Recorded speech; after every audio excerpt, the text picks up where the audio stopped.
California girls face anti-trans attacks as they head to track championship. Well, these aren't girls. Mm-hmm. These aren't girls.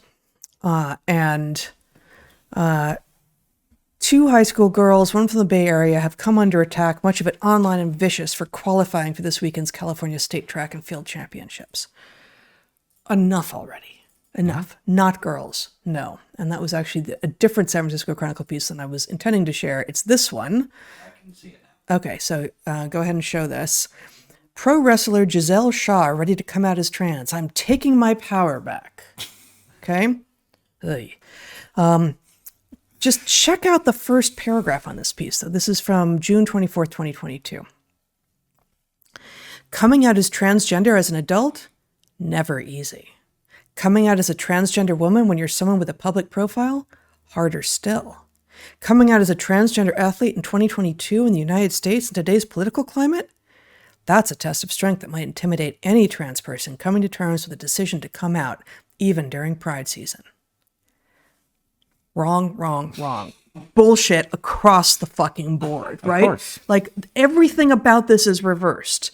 This is a dude, a wrestler, who's declared himself a woman and now gets to beat up on women because that's what he's always wanted to do. And the San Francisco fucking Chronicle, sorry, but the San Francisco fucking Chronicle is celebrating him as doing this courageous and hard thing because now he has to beat up on women publicly. Well, but, you know... What the hell? If his authentic self is beating up on women, I mean, you certainly wouldn't want to prevent him from reaching his... I don't know, whatever. But So I mean, it's this reversal. Right, of course. Like, this has now become the thing that you do in order to increase your fame. Like, in order to, and if you are a dude and you get to now be a trans woman, well, bonus to you, because now you get to cheat your way to all sorts of top events. All right. But I know that's not, I know that you don't approve of that. You've got a bunch of despicable parasites who are engaged in the most absurd and public act of misogyny conceivable, right? And they are parasitizing a group of people who actually do face something pretty rotten. Yes. Right? And in my opinion, actually, a bunch of responsibility falls on people who are truly in this category to say, actually, those people aren't us, right? And they get attacked. They get pilloried. I know they do. I know they do. I know one person who has tried to do this, and she's attacked. Right. She's but totally attacked. I think, look, you and I have been attacked too. Okay? Mm-hmm. We have been attacked over doing exactly what we trained to do in the public health space. Okay? You and I trained to do science, and public health came at us with a bunch of nonsense, and we did science and paid a high price, but we're still on our feet. Yep. Okay?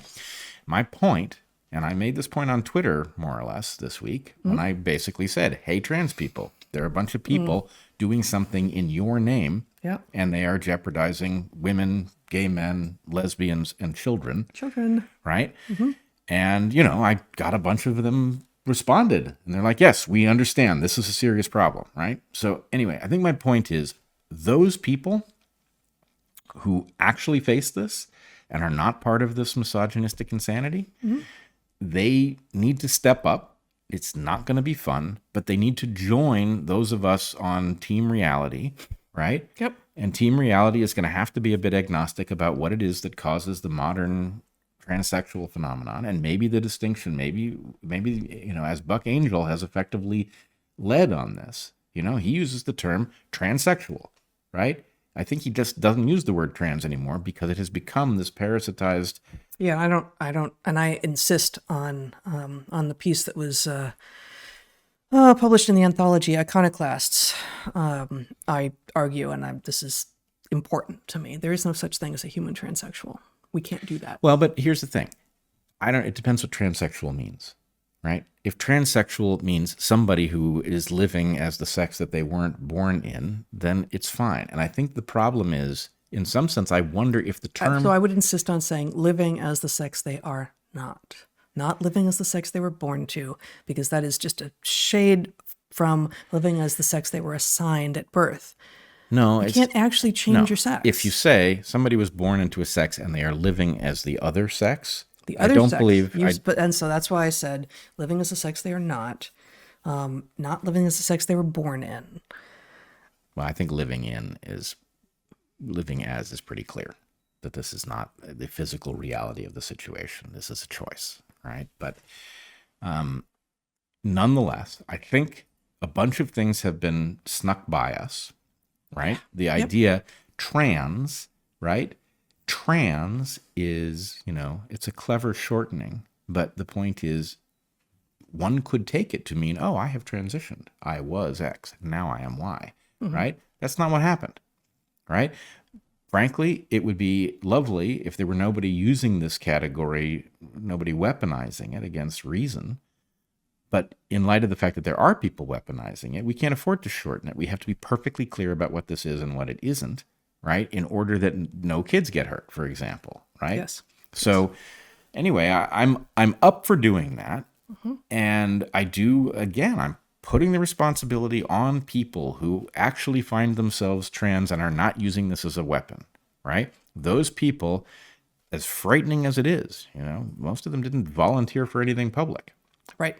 But if that's where you find yourself and you've got a bunch of parasites pretending to be in the category that you're in order to hurt other people, you need to stand up and say, hey, that's not what I'm doing. And in fact, I want no responsibility for those people, right? Those are misogynists. They are doing something terrible and they are doing it in my name, and I'm going to remove my name from their plan, right?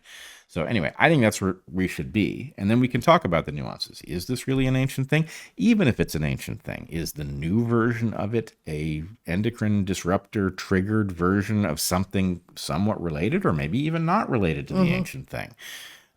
All of those questions are on the table, and they're all interesting, and they're all important. I mean, if it's an endocrine disruption problem, then one question, as with all of the other places where we are hurting people developmentally and refusing to solve the problem so that one generation after another faces the same thing. If it's a disruption issue, the question is, what are the disruptors? Are they things we have control over? Can we not inflict this problem on people? Right? At the very least, it should be clear to everyone that it is better if you feel the sex that you are born into, right? That is the best case. And so to the extent that there are people who don't find themselves in that situation, it would be great if we could stop making more people in that awkward position. Yeah, but we could go on about this forever. The last thing that you said, it would be better, be easier for everyone if they felt the sex they were born into. But that raises the question, and I'm certainly not the first person to think this way, but this whole concept of gender identity is an utter fabrication. And it reminds me of the conversation we had a couple weeks ago about identity versus meaning, how, when we were coming of age, I understood what I was doing to be looking for meaning. And I wasn't trying to figure out, yeah, sure, who I am, but the identity, what are the words for the things that I am? That was never part of it. And this feels like a reversal and a narcissism and a turning inward and all of this. And, I've said, I was a tomboy, all of this, but I never thought I was a boy. But I don't remember ever thinking I was a girl either, right? I didn't identify as being a girl. I didn't need to. I was a girl, right? I didn't, certainly, I was going to say metamorphosis, adolescence. It's a little metamorphic for humans, but not really. But a lot of changes happen, right? And there's no, I was going to say there's no denying it, but you can halt it with apparently stuff. There's a lot of denying that can happen. But still, it wasn't now I'm identifying as a woman. No, right? No, that's not what it is. So I don't understand actually even the premise of it would be great if everyone felt like the sex that they are or identifies. Actually, no. Can we get beyond ourselves? Can we get over our stupid narcissism. Stop being like, the thing that's most important is if I think of myself as a boy or a girl. Like, no, it doesn't matter at all, actually, because you just are. Like, you know what? You can take this one off your to-do list. like that one you could just scratch right off, because it doesn't matter what you think you are. You just are a thing. Right. And like, get on with your life, and then you be you. Like be whatever you want to be. And if you've got the skills and the interests, and they are stereotypically, traditionally the sex that you're not, who cares? It's okay. Like, we live in that world now. You can be any number of things, no matter what sex you are. Spending time thinking about, what do I feel like? It matters not a bit. Not a bit and it shouldn't matter to anyone. And it's a waste of everyone's time who's being dragged into this, and it's destroying people. Okay. Like, also. I agree with that. I do think they should take it off their to-do list. I agree, and it's a great line, by the way. I would also point out that we have done work, which is probably for the best, but was certainly dangerous, where we have taken all of the normal constraints around what your sex is supposed to do in the world and thrown them out, right? There's only a few of these things that remain, right? Mm-hmm. So what that means is, if you weren't comfortable with the role that was being inflicted on you, as if that was viewed in 1850, good news, right? The constraints are almost entirely gone. So whatever it is that you couldn't live with in 1850, you could probably live with now, because you're welcome to do pretty much whatever you want, right? So there should be a lot less of this, because the dysphoria that comes from, but I want to do, I want to work in the mill and I'm a girl, right? I don't want to have to pretend to be a man in order to do the creative work that I am passionate about doing. Great news. You don't have to. Great. You don't need a pen name. You can write under your own name. You can work at the mill. You can do almost whatever you want, right? So that's great. And it should reduce the number of people who can't stand the constraints of the role they're born into, because there are very few. Yeah. That said, there aren't zero. Yeah, that's true. There aren't zero. And so all I'm saying is... also, if you're 5'6", you're not going to the NBA. Right? Like, Oh, right. There's some things that are true about you that are going to limit what you can do in life. Right. Get used to it. But they are very, let's suppose that you can't live with the fact that you're not a platypus, duck-billed or otherwise. I mean, the trans speciesists are out there. They are. Of course they are. And the furry thing is out there, right? Which is, of course, a weird sexual fetish thing. Maybe it's something beyond that. Maybe it isn't. But, but the point is, look, there's a lot of people stuck with constraints, whether it's you're 5'5" and not going to the NBA, or I just want to be a monotreme. Yeah, bad just roll want of to the lay dice. eggs and have a bill. Right, have a bill and swim around and burrow into the bank, right? Poisonous. Spurs. Right, the whole thing, right? So the point is, look, I mean, I feel that I'm not an earthling. There are planets. I feel the same way about you sometimes. Stepped into that one, didn't I? Yes. But the point is, look, you're stuck with nothing but constraints. And mostly we don't rail against them, right? And in this case, the railing against them is, maybe partly based on some ancient stuff, and partly based on the fact that, there are people who are unhappy with their physiology. Well, we just happen to have a medical science company, and we could come up with some stuff and some science, and we've got a whole month for them. It's Pharma Homecoming Month. Oh God! So Zachary, who is glad that you're not a platypus, because he wouldn't exist if you were. Right. Has something to say. Well, it was from a few minutes ago when you were talking, Mom. I don't believe I said this on the podcast last week. I think I only said it to you separately, but as someone who's recently been in school, in the school system now,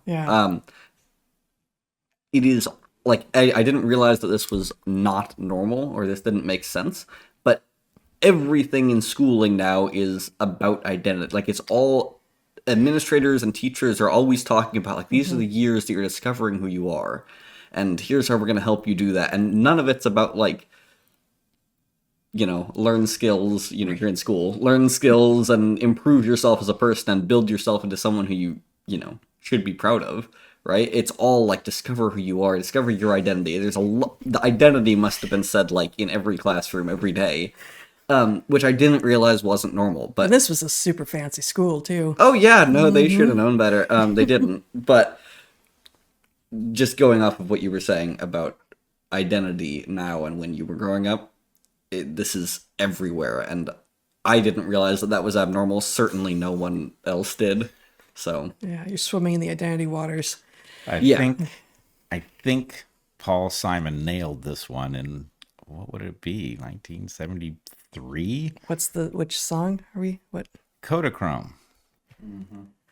When I think back on all the crap I learned in high school, it's a wonder I can think at all. Always loved that line. That's really good. Yeah. Yeah. Yeah. That's great.